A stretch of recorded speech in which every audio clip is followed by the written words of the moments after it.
Good morning, everyone, and welcome to a Thursday morning edition of the Moose Minute Project. As you can see, a different setting today. I am sitting at home. Grandpuppy has to go to the vet today. So I will be going to work after that. But the grandpuppy, back leg, not sure what's up with it. So Grandpa has taken her to the vet. So it's more important than ever right now, because I feel the mental health portion of this country, the mental health of all of us as citizens, is becoming deeper and deeper into a hole. If you're able to be happy, go lucky, and smiling and all of that, congratulations, as long as it is not a fake one. I am hoping that we can all start seeing progress to where people work together. Where that starts is no matter when somebody disagrees with what the president is doing currently, they are automatically labeled a no good, baby killing, lying sack of libtard, whatever you want to call it. Kind of like when everybody supports the president on everything he's doing currently, they are MAGA, they are this, they are that. When are we going to stop with the labels? You know, just because I disagree with what I'm seeing, such as even with the El Salvador situation, I disagree totally that we are not doing more to bring that gentleman back. And yes, you may think he's part of the M13 or whatever, gang member, blah, blah, blah. But our government has already admitted that they took him and sent him there on a mistake. And yet, we're just letting this play out. And then our president says, well, I tell you what, I think even some of our own criminals that are born here, I think we'll send you them too. And the president of El Salvador says, hey, no problem, send them here. And by the way, we're not returning that other guy either. When do we start looking at these things as a serious threat? Or do you just look at it as, oh, it's just the president talking, blah, blah. It's pretty scary to think that we are sending people and not doing anything and we're just blaming courts of, well, the president has way higher power than the courts do. If that's the case, then we are currently in a dictatorship. We are currently fighting those battles. And what's scary is at the same time, people are battling their own demons in their head, and we are not seeing people be compassionate towards anything. They are not being, they have drank way too much Kool-Aid from either side. And for some reason, people can't decipher what is bad and what is not, or what is not good for all of us, or working together. Our small communities, our small towns, all rely on working together to make this work. And right now, I'm not seeing it. I'm seeing where people are totally pissed off if you don't believe in what they believe in. And you just have to slightly disagree with something and their ears shut off. They don't want to hear your viewpoint on it. If you don't agree with them, you are one extreme or the other. So when do we start working together? And everybody says, oh, it's too corrupt. It's too corrupt in the politics. It's too corrupt in government. DC's corrupt. The Madison's corrupt. Then how about we all change it? How about we quit voting right and left? Oh, wait, that's not going to happen because they're all dug in. We have to get past the right and left to make any changes. But we're not going to do that because there's no power behind that. What's the power? The money. Follow the money and you will see who is where they are. Warren Buffett lays it out really well. I like his plan to eliminate the deficit. I like his plan on how things should go. But we won't do that because we don't want to be anything other than right and left, I guess. You can sit here and say you want change and that you want everything to be different, but do you really? It kind of goes along with our own personal lives. Do we want things to be different? Do we want to make changes? Or are we content to just bitch about it and not do a damn thing? It takes a lot of hard work and it takes a lot of commitment to do things. And it takes a lot of daily reduce.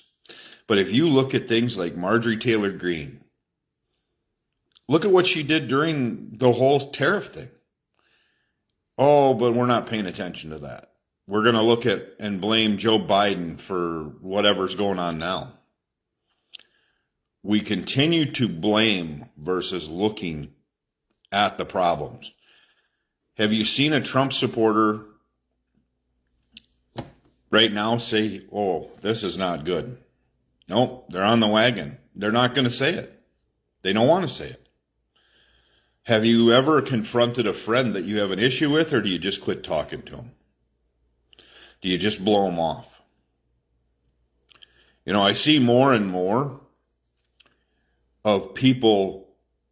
I've been in the power sport business for a long time, and so many people still hit me up about issues here and there, and at the dealerships I were at, and yet, if you ever talk to those, most of those dealerships are going to say, Chris, if their lips are moving, they're lying.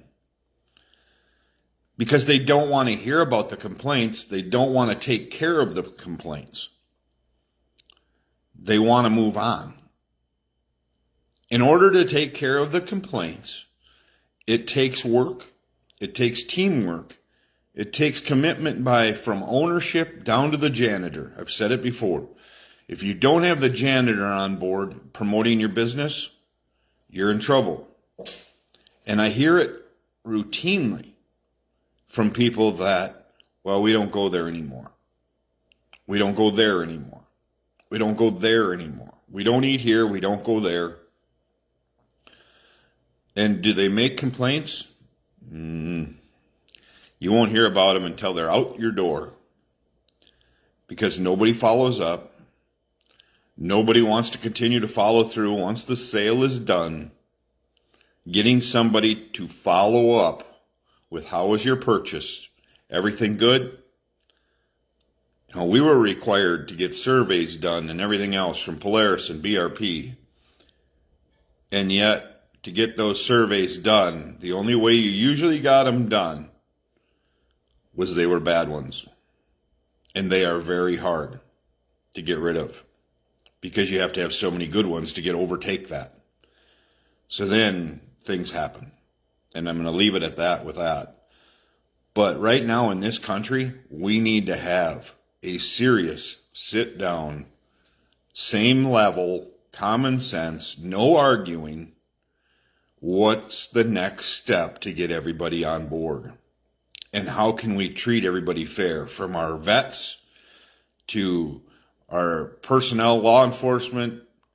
The disrespect factor right now that is going on, and with all of that, is absolutely asinine. And that is because the upper half of this country that's in charge of it doesn't respect us middle class people. If you aren't a billionaire or a millionaire, it is pretty tough for anybody to hear you out. And I think there's a lot of smart people in that class. I really do. And I think there's a lot of good points, but they don't want to listen to it. We're going to give tax cuts to billionaires and trillionaires, or millionaires. Mostly billionaires. Billionaires are the richest ones. But there will be some point here soon, I'm sure, a trillionaire. because of what things they do and what they get. And to believe in the trickle-down effect, that if we give the wealthy business owners and everything else tax cuts, that they'll pass it to their employees, no, they won't. No, they won't. They have the feeling that our employees make their wage, and if they want to, they'll complain about it or they'll quit, and then we'll fix it. That's always been the agonizing portion of watching management, is if you are an owner or you are a manager, how often, and I've been blessed with this last job, I have been blessed to be told, hey, I'm giving you an increase. And no evaluation done. When's the last time you walked up to an employee and said, hey, everything you're doing great. I'm giving you an increase. Thank you for everything you do. Thanks for showing up. Thanks for being on time. Thanks for doing all that. Or do you have stipulations? Or do you do evaluations? Do you do honest evaluations? Or do you have somebody do them for you? If you are an owner, I'm hoping that you are doing evaluations with your managers. Because right now, that's basically what people are going to be doing come November or vote time, is going to be evaluations. And then we'll hear all of the reasons of this and that. Because nobody's doing evaluations now that are honest. They want to continue to pump the BS nonsense on both sides. I'm not saying this is a one-sided argument. This is a both sides argument. But if you honestly look right now and telling me that you are a right side person and you are feeling confident where things are headed, I'd love to see some of the charts and all of that takes place that making you think that. Because I don't understand it. I've been in business a long time. I've managed businesses a long time. And I can tell you right now, the confidence level, and I'm hearing sales are slowing down. I know things are going to get more expensive. And that's scary. And the interest rates are not helping. So, where do we go from there? I'm just tired, mentally exhausted from listening to people bash, and I mean bash, intelligent people online that I'm friends with because of their viewpoint. It is just insane. I hope everyone mentally, physically works on strengthening themselves, doing what it can take to do that. I'm listening to podcasts. I'm doing those kind of things to try to help with my own, because part of my mental damage is already there. I don't need any more help. So I work through it all, and I'm doing okay. So I thank you all for tuning into these programs, because like I said, it helps me get stronger. And if you think I'm full of BS, it's okay. But I think if you truly look at what I'm saying, of we need to work together and quit bashing those that just disagree and then call them evil or corrupt, we have problems. Yes, lifetime members in DC are not good either. Getting paid for an eternity is not good. I don't think that's fair either. I think the president shouldn't be paid until he's dead. That's not accurate at all. We should not do it. And it shouldn't cost $1 billion to get into office.